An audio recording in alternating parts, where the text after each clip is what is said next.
Okay mga kamats, mga kaibigan, welcome back to another episode of me reacting to other people dating.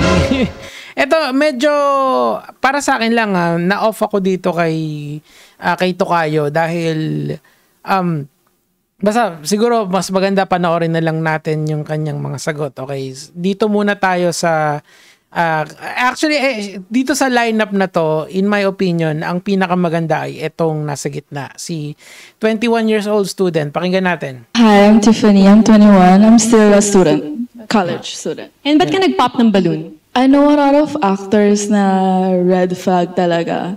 What kind of red flag are you pertaining to? Mababasha ata. Hindi, yung honest lang, yeah. Maybe maraming girls or malande or boy, yeah. Diretso, no? I mean, it's honest, but okay. Alright, do you have any response to that? Nagulat ako sa boy. Ganun eh. Diretso eh. Okay lang. I mean, I kind of look like that. Okay. I mean, siguro that's just how I look. That doesn't mean that's who I am. Okay. Gets ko naman yung sinasabi mo. So, ang impression ko kasi dito, marami kasi nagputok ng lobo sa kanya except one or two. Ang iniisip niya yata, walang magpuputok ng lobo sa kanya. Kasi I get that vibe eh. Mamaya meron akong papanood sa inyo that, you know, it's kind of off. Yeah, I know you're a actor and you're good looking, pero personal preference kasi yan ng mga babae dyan eh. Anyway, pakinggan natin. Fair naman yung answer mo. Is she right about that though? Hindi. Okay. I mean, dumaan ako sa stage na yan before in my life. Okay. I mean, a lot of men do. Maraming tukso sa buhay ko. Lalo na pag nasa spotlight, like in show Forward business. lang natin na konti. Wanted. Response to that? I'm sorry for being so straightforward. Pero kanina, hearing what you said, parang you're a good person naman. So, Well, you can keep your. Does We that can mean get you a new want to get a balloon. balloon back, or are you set on your decision na? I'll set na lang. I'll Okay. give chance to. Okay. Sana you kept your balloon kasi we could have, had a little more usapan and gotten to know it. Type mo yan, idol eh. Ay, actually, maganda naman kasi si ma'am, kaya I understand kung bakit ini-insist niya yung balloon. So, bandang 15 minutes kasi dito. Meron akong parang comment dito sa sasabihin niya. Pakinggan natin. So you're able to separate the two? Yes. Gets ko naman. Okay. Especially someone who's not from showbiz, I can understand why it would be hard to accept the fact that, yung boyfriend mo is doing intimate scenes. Do you have any response to that? Siguro trauma speaking, that's why Yan, eto. hindi pa ganun ka-healed yung or ka-build yung trust ko since I have trust issue. Yung pero sana lang when Yan, you do these pakinggan types of shows, you don't bring your trauma here kasi Why? siguro that's why you signed up for this show is to meet somebody new, right? Actually, valid naman yung response ng babae eh. Kasi nga, preference niya, again, pabalik tayo dun sa preference, na maghanap siya ng tao na less traumatic yung magiging experience niya. It's a valid response.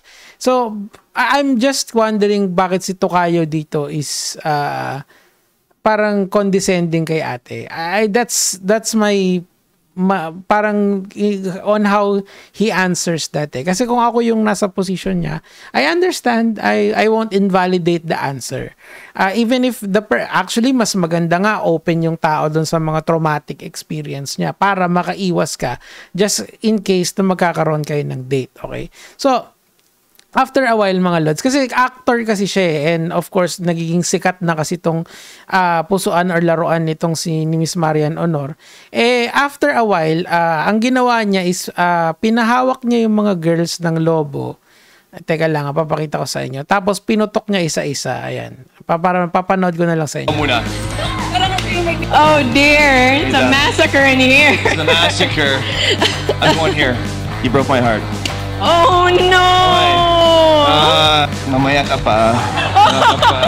Merong mga... I don't know. I feel like this is parang siguro she is taking this as a moral victory na pinap niya yung mga balon ng mga hindi nag-choose sa kanya. But ano kasi it's so petty for me kasi it's just a game. End of the day, ang preference ng tao ay preference nila. As a guy, kasi ako mas naiintindihan ko yung rejection kasi I'm not a good looking guy, of course. So pag nagsalita ako about rejection, I'm speaking halfly from experience. Of course, meron din namang mga girls na tumatanggap sa akin. Meron din naman na nire-reject ako. But I don't handle rejection in such a way na parang I have to get back at the person. Lalo na sa ganitong scenario na it's public. 'Di ba? It's for me, hindi siya gentleman way of handling this kind of games Kasi when you join these types of games, talagang meron it's emotional ano siya It's more of the EQ instead of the IQ. Yes, you can respond with with an intelligent response. Parang yung si Kuya doon kay Englishera, 'di ba? Ang galing niyang sumagot doon. But end of the day, kung ano yung preference ng tao, it's their preference, it's their own bias. So I find this really sophomoric, yun yata yung term doon kasi nga, yes, you're artista ka, we get that, but I don't think the girls deserve na gawin mo to out of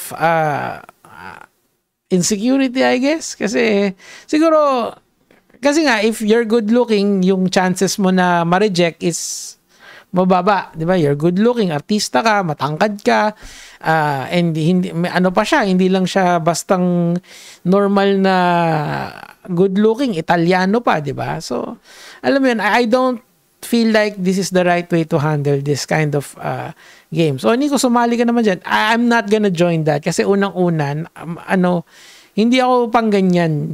Nakakahiya di ba? And of course, sa ganyan kasi sa speed dating yung tawag dyan hindi mo naman makikilala yung person na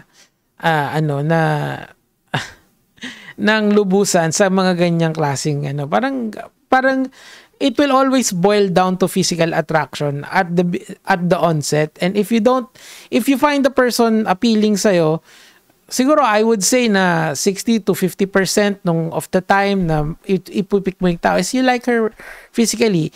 Kaya ako pinoint out si ate girl na may lobo rito. It's because of that. Tapusin na natin to and then we're schedule. May in my head going next. Definitely. Pero ang ganda mo. May disclaimer pa Okay. Next. Siya kasi talaga yung nag-stand out doon. Kasi nga, she's very pretty, itong si Miss Tiffany. But, again, I'm not, hindi ako impressed doon sa ginawa ni Tokayo dito. Dahil, he should have just, parang, taken it with grace, diba? Kasi pwede okay lang naman ma-reject sa ating mga lalaki. Ano yan, a part of life yan that we try to find love and we get rejected. And then you move on to the next one. Does it hurt? Of course it does. But handle it with grace. yung rejection sa'yo ng babae. And of course, try to be a better version of yourself every time. Pag na-reject ka, ano ba yung mga mali ko? And alam mo yun, doon mo dapat binibuild yung sarili mo So I don't know, I just feel like this is such a lame excuse para para mag-save face na pwede pinutok ko din yung lobo nila, di ba? Anyway, mga kamads, mga kaibigan, maraming salamat ulit, Miss Marian Honor, pang dagdag sa bills. Gege mga lods.